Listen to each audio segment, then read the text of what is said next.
Assalamualaikum warahmatullahi wabarakatuh. Perkenalkan, nama saya Fitriyanti, nomor induk mahasiswa 2014-2019 1 dari jurusan Perbankan Syariah semester 4 kelas E, UIN Sultan Maulana Hasanuddin Banten, dengan mata kuliah Sistem Informasi Manajemen. Dosen pengampu Bapak Trisna Taufik Darmawansyah, MA. Baik, saya di sini akan menyelesaikan tugas UTS mata kuliah Sistem Informasi Manajemen dengan 14 soal. Soal yang pertama itu disebutkan salah satu definisi sistem informasi menurut para ahli. Sistem informasi menurut James Alter yaitu sistem informasi adalah sistem antar prosedur kerja, informasi orang, dan teknologi yang diorganisasikan untuk mencapai tujuan dalam sebuah organisasi. Soal yang kedua yaitu sebutkan ciri-ciri khusus bidang sistem informasi manajemen. Davis dan Olson menyebutkan 5 aspek yang dapat dikategorikan sebagai ciri khusus bidang sistem informasi manajemen, yaitu yang pertama itu ada proses manajemen, seperti perencanaan strategis, pengelolaan fungsi sistem informasi. Yang kedua ada proses pengembangan, seperti manajemen proyek pengembangan sistem. Yang ketiga itu adalah konsep pengembangan, seperti konsep sosio-teknikal, konsep kualitas. Yang keempat ada representasi, seperti sistem basis data, kemudian program. Yang kelima yaitu sistem aplikasi, seperti knowledge management executive system. Soal yang ketiga, apa fungsi teknologi informasi? Nah, fungsi teknologi informasi itu dapat mengolah data, memproses data, memperoleh, menyusun, menyimpan, mengubah dengan sebagai cara untuk mendapatkan informasi bermanfaat atau berkualitas. Soal yang keempat yaitu apa saja resiko usaha perbankan?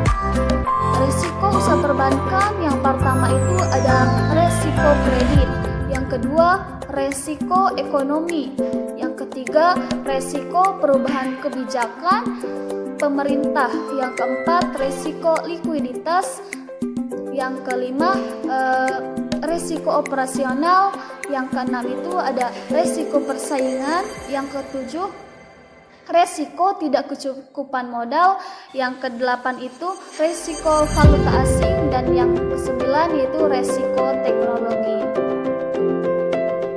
Soal yang kelima itu apakah teknologi blockchain aman? Jawabannya itu namun pada teknologi blockchain transaksi menjadi lebih efisien, cepat, dan tentunya aman. Blockchain dilengkapi dengan keunggulan enkripsi dengan kriptografi, sehingga keamanan transaksi bukan menjadi masalah. Dengan menggunakan kriptografi, histori transaksi tidak bisa diubah karena sudah terenkripsi. Soal yang keenam, apa itu teknologi informasi?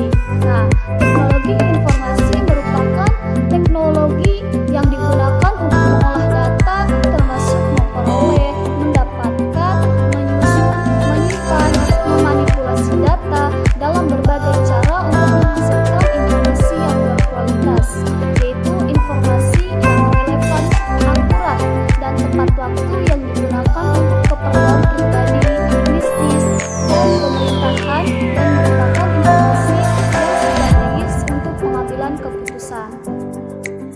Soal yang ketujuh yaitu jelaskan apa yang dimaksud dengan business expansion. Ekspansi bisnis atau business expansion adalah usaha perusahaan untuk menumbuhkan ukuran bisnisnya.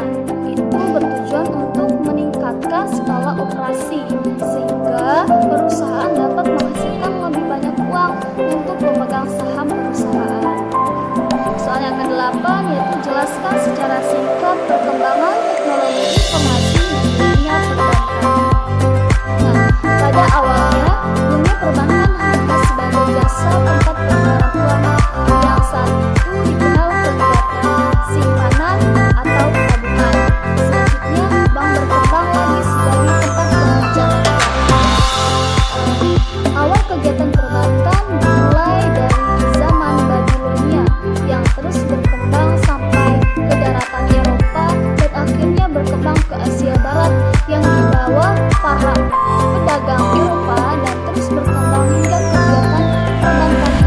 menyebar ke seluruh dunia, terutama daerah jajahan Eropa.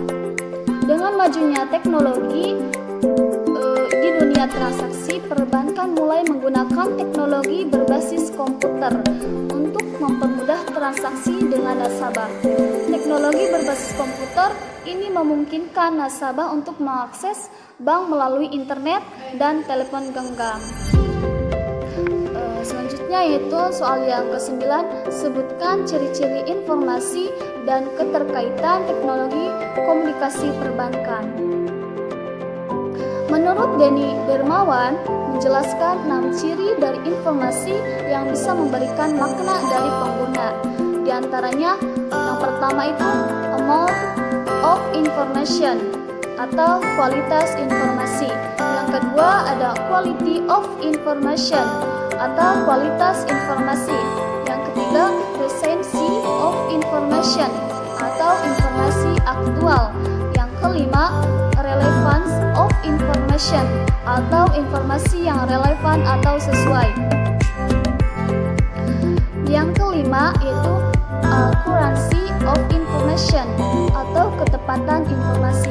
Yang keenam yaitu authenticity of information atau kebenaran informasi. Soal yang ke-10 yaitu apa yang dimaksud dengan sistem telekomunikasi. Sistem telekomunikasi adalah seluruh unsur atau elemen dari infrastruktur telekomunikasi, perangkat telekomunikasi, sarana dan prasarana telekomunikasi, maupun penyelenggara telekomunikasi, sehingga telekomunikasi jarak jauh dapat dilakukan. Soal yang ke-11 yaitu bagaimana cara menentukan kriteria software komputer perbankan. Yang pertama itu dengan cara kemampuan dokumentasi atau penyimpanan data. Yang kedua yaitu keluasan atau flexibility. Yang ketiga itu dengan cara sistem keamanan. Yang keempat dengan cara kemudahan penggunaan atau user friendly. Yang kelima yaitu sistem pelaporan reporting system. Yang keenam dengan cara aspek pemilihan. Yang ketujuh yaitu source law. Yang ke-8 yaitu struktur informasi dan hubungan antar subsistem aplikasi bank.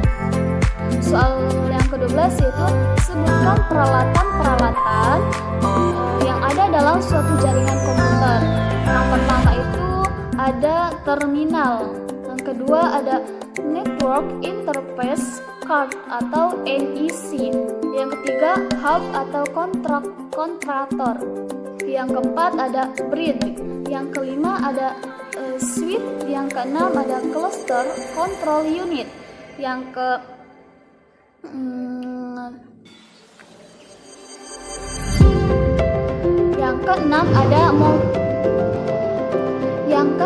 ada multiplexer.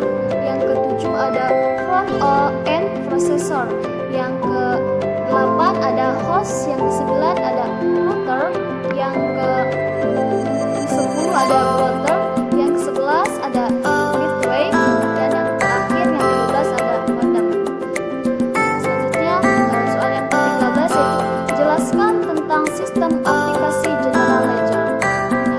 Aplikasi general ledger disebut juga dengan buku besar adalah catatan akuntansi yang mengomplikasi setiap transaksi keuangan perusahaan untuk memberikan entry yang kuat untuk laporan keuangan. Soal terakhir yang ke-14 yaitu apa saja tujuan dari pemanfaatan basis data. Nah, yang pertama itu ada kecepatan dan kemudahan atau disebut dengan speed.